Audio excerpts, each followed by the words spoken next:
Bismillahirrahmanirrahim. Kësaj radhe do të flasim për një fjalim të fuqishëm. Fjalim që ndryshoi rrotën e historisë së njerëzimit. Fjalim i fuqishëm i cili ndikoi në jetën e xhaxhait të dërguarit Muhammed a.s. Abdul Muttalib. Në kohën që Resulullah sallallahu alaihi wasallam ishte në krye të misionit në përhapjen e Islamit, të gjithë kurejshitët, të gjithë idhujtarët politeist u bën kundër tij.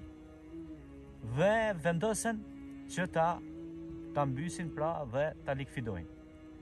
Por ata shkuan te axha i të dërguarit Muhammed a.s. Abdul Muttalibi dhe ja tërhoqën vëmendjen dhe i thanë: "Ti thuash nipit tënd të hjek dorë pe këtij besimi, ose ne të gjithë jemi bë gati për me do të kesh armiqësi, pra do të kesh luftë ti dhe nipi jot me fiset tona."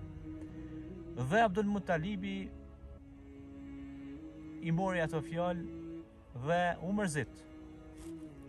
mërzit shumë, sepse ishte shumë e vështirë të ballafaqoheshe me gjitha fiset kurejshite dhe ai me nipin e vet, duke e ditur që nipi i tij ishte vizionar dhe largpams. Çfarë ndodhi? Muhamedi a.s. ishte duke ndenjur dhe pa pritur hyn axha i tij Abdul Muttalibi dhe e takon Muhamedin a.s. Dhe i thot: "O nipi im i dashtun, thot, kom ardhur me të taku, edhe me t'i thonë disa fjalë, thot, kështu fiset kanë bo njet, do të thot me na u armiqsu edhe me na luftu." Dhe i thot: "A do të heqesh dorë nga ky besim?" Dhe pejgamberi a.s. i dashtun i ynë Muhammed a.s. I thot mingjës e vet: "Sikur diellin edhe hanën me manu njën në dorë, edhe sikur me mi dhanë tëna pasunit që ekzistojnë të Mekës e të Medines, edhe të kësaj bote, nuk do të hjek dorën nga dëshmia la ilaha illallah, që të pranoj që është vetëm një Allah që ekziston." Dhe filloi si të qaj, pra filloi t'i pikojnë syt lët pejgamberit Muhammed a.s. Dhe axha i tij nuk e foli asnjë fjalë, por tha, e mendoj dhe tha: "Ti e nipi jam dhe unë do ta mbroj kauzën tënde. Unë i besoj nipit tem dhe vendosmërisë së tij."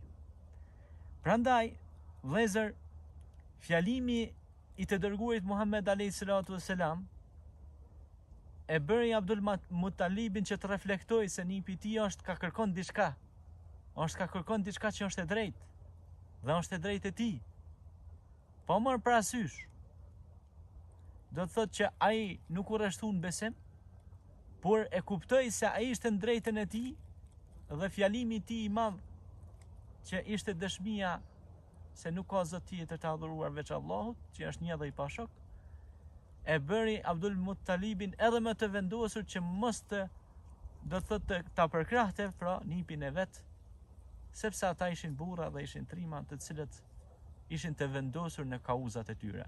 Andaj mesazhi i kësaj është të jesh i vendosur në kauzën tënde, sepse gjithmonë drejtësia do të triumfojë. Ju faleminderit, selam aleikum.